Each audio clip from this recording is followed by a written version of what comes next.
Hey, it's Michael Saul, but everybody calls me Tiny, and this video is another day, another recession prediction. This is stock market analysis for the week of August 19th, 2019. If you would like to receive intra-week updates, go to www.attackthemarkets.com, put in your first name, your best email address, follow the directions, and you will be on the distribution list. Facebook group is at facebook.com/groups/attackthemarkets. If you like what you're hearing on this video, and come on, you know you do, give me a thumbs up, leave a comment, help me move up the ranks in the YouTube, and to never miss a video when one is uploaded to the channel, click the subscribe button, smash the bell, and you'll be notified whenever I put a new video up. Okay, got it. It is 11:30 on Friday night, and my 9-year-old is in the room with me. Amazing. Still up at 11:30 at night. You can see there is it's just parental guidance gone wild here at the tiny household. All right, so what's going on in the market? Well, there was some volatility this past week. And we started the week at the 50, not really, but coming off the 50-day moving average, right, as you see. And then we came up again and hit it on Tuesday. Then Wednesday we got smacked because of the yield curve inversion. And then Thursday, Friday, where we tried to make part of it back or whatever it is. It's volatile and whippy. But in my opinion, we are going to eventually resolve this to the upside. Now, I've been saying for the past couple of videos that I did expect us to more fill out a range here over the next few weeks, maybe even longer, then start to move in a directional trend. I still stick by that. I think that we can continue to fill this out, but I believe that the resolution will be higher, even if the yield curve inverting, the 2 under the 10, the big one, the big granddaddy of them, or whatever it is. I don't know if that's really the big one, but that's the one that predicted the 2008 recession. The recession usually doesn't come for 18 months to 2 years after anyway. So everybody's all of a sudden panicking that, oh, the inverted yield curve and it's over and it's a recession. And last week they were saying bonds are rallying, well, they're still rallying, by the way. So that means that rates are falling, and that's a recession indicator. Okay, we're going to have a recession. Then the yield curve inverts. Okay, now we're going to have a recession. All right, and we're climbing the wall of worry, and the contagion from Europe is coming in. Whatever. Okay, here's the deal. As of right now, we are digesting the move to new highs that we saw a few weeks ago. We're digesting it. We're moving sideways for the time being. It's sloppy. The volatility is there. And that means you got to be on your best money management behavior. Okay? Just like my 9-year-old in the background right now, being nice and quiet on his computer.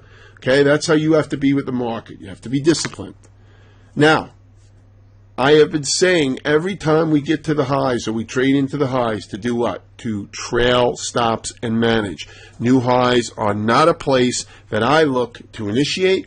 I look to trail what I already have. All right, now that dog has already hunted. We're off the highs now, but what are we going to do now? Next, okay, so here's the S&P 500. You got the 200-day below. You got the 50 above. Until we break one way or the other, sideways is the trend. And yes, sideways and range bound is a trend. Here's the Qs.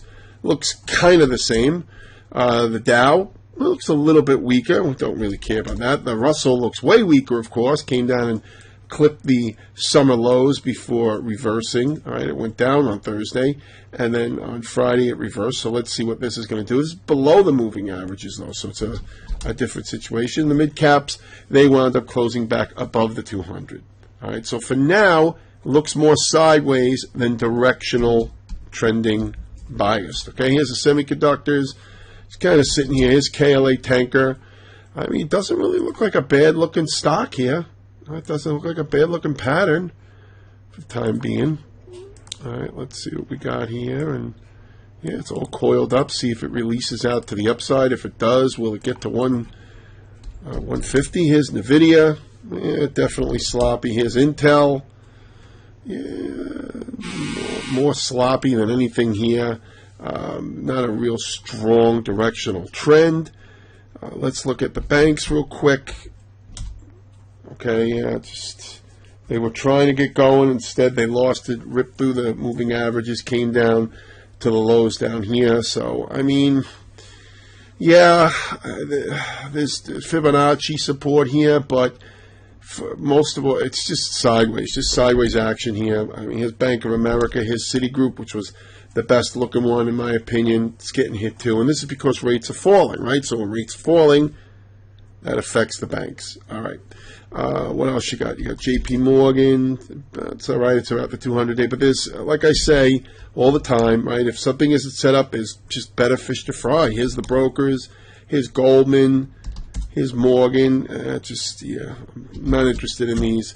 Let's look at some of the glamour stocks. Here's Amazon right at the 200-day moving average. Could form a potential W here, right? So now you have the 200-day of support. If this gives way, look for a retest back down to the the early June lows. If not, and it holds, see if it could get up above the 50-day moving average. Here's Apple forming a coil. Here's Alphabet, also has pulled back now. Here's Zuckbook. So the Zuckbook was trying to get up to its highs up here that it kept down with off of earnings back last year, and now it fell a little bit short here, came into some resistance, fell a little short. Now it's under the 50, got the 200 above. See what it wants to do there. Let's look at Netflix. Yeah, Netflix not really looking so hot here. Again, not really interested in this. Here's Tesla. Looks like Tesla can go back to the lows. That's what it looks like here. What else do we got? We looked at, how about Disney? Full disclosure, my kids own some Disney. Yeah, even Disney's starting to look sloppy here. Again, I think we could form a range here more than anything else. I do think, though, that range will resolve to the upside. I just don't think it's going to be right away. How about General Electric? So General Electric in the news with fraud and $35 billion or something. It's just a tip of the iceberg. This is the Enron whistleblower, et cetera, et cetera. But on Friday, there was a lot of defense of the stock. The street came out and everything, so there's a nice push up here. Again, something I'd probably rather ignore for the time being. Here's bonds on a rock and roll move here. Watch for a pause, pullback, and a look for continuation. This is a strong impulse here. Nothing saying that we're going to stop going higher here. Here's oil, sloppy here, but it has to get above the 200-day before I'm interested in the upside. Otherwise, could go back down and retest those lows. And here's gold on a nice move. Once again, I always give credit to Mike Swanson. He nailed gold. Here's gold miners, pull back to the 20 EMA. If they can resolve up to the upside, then watch GLD, to follow along. So let's do the recap. The recap is, I think we're going to go sideways for possibly a little while longer. You got the 200-day moving average on the S&P 500 for potential support. You have new highs for resistance, so you have the previous highs as resistance here. I think we're going to move sideways. I think it's going to be sloppy for the time being, but I think eventually it will resolve to the upside. I think the reports of the recession are early.